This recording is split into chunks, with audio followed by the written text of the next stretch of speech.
Then their customers were lined up with money in their hands. It was the same story at the regular stand inside the stadium.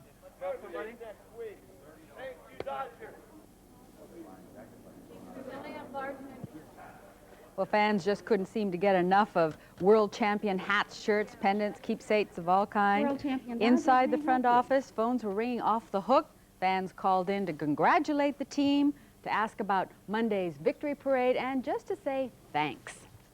Well, the folks down at the Unocal refinery in Wilmington just couldn't wait to congratulate the Dodgers on their victory last night. Earlier this week, remember, the refinery workers painted a huge 66-foot tank so it looked like a baseball. Today, they made some modifications to that. They painted over a sign that said, "Congratulations, National League champs," and added the word "World Champions." This isn't the first time the 150,000-foot tank has been used for this purpose.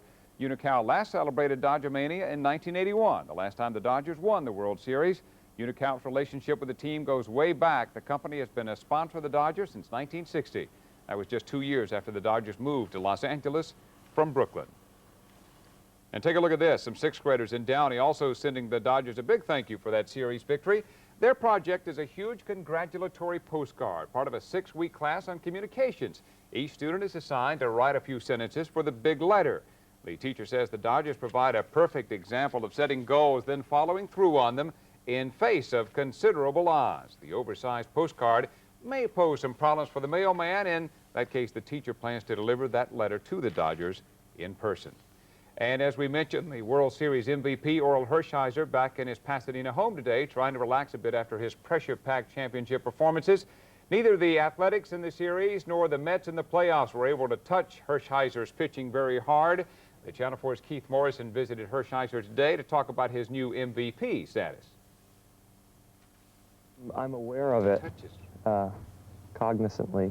I feel like everything is happening all around me, but I don't know what's happening. It's all there, but I don't know it's there. And it's really been kind of mystifying, the whole thing, because I have no idea the kind of reaction the fans are having, because I'm just on the field concentrating about pitching and throwing the ball and getting people out.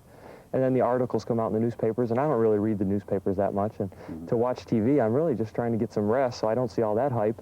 But now that it's all over, I'm getting a chance to sit back and look and see, God, people are really taking notice of what I did. With opening day 1989, 162 days away, Hershiser says all he wants to do is get back to being a family man. Linda.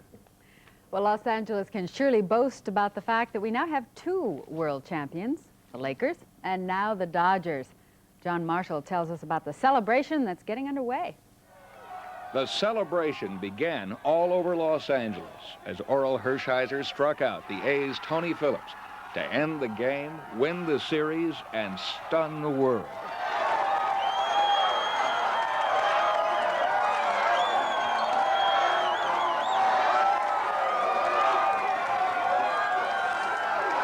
Monday morning, the victory celebration continues with a parade through downtown L.A., beginning at 11 a.m. at 9th and Broadway, up Broadway to 1st Street and City Hall. The South Lawn below the 1st Street steps undoubtedly will become a sea of people for a rally at noon.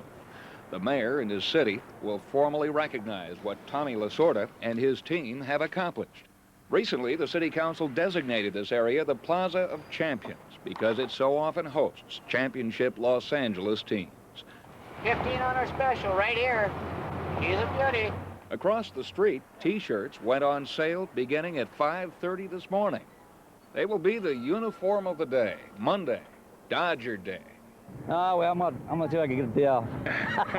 And they did a very wonderful job, and I was very surprised. You were surprised? I sure was. I mean, you were a doubter? Well, I'm always rooting for them. They've suffered a lot, and they really appreciate it. You've been through it all with them. Oh, since I've known the Dodgers, I've been for them all along. Did you think they'd make it, honestly? I certainly did, because I pray to God. Yes, I do. Monday, it's going to be right here. We see you bought a shirt. I'll be here. Are you going to be here? I'll be here for sure. I'm going to miss work just to come over here. So the stage is almost set for another championship celebration. The City of Angels will honor the team with heart and soul. Who knows, the great Dodger in the sky might just be there too. John Marshall, Channel 4 News, Los Angeles. And just about everywhere people gathered today, there was bound to be someone selling souvenirs authorized and otherwise. Jim Giggins found vendors doing a pretty brisk trade along Venice shoreline. Sir, what do you think about the Dodgers? I'm from Australia, right? I Don't particularly care much at all. You don't care much about baseball? They play baseball? No, I saw it a few times. It was good. They have baseball in Australia?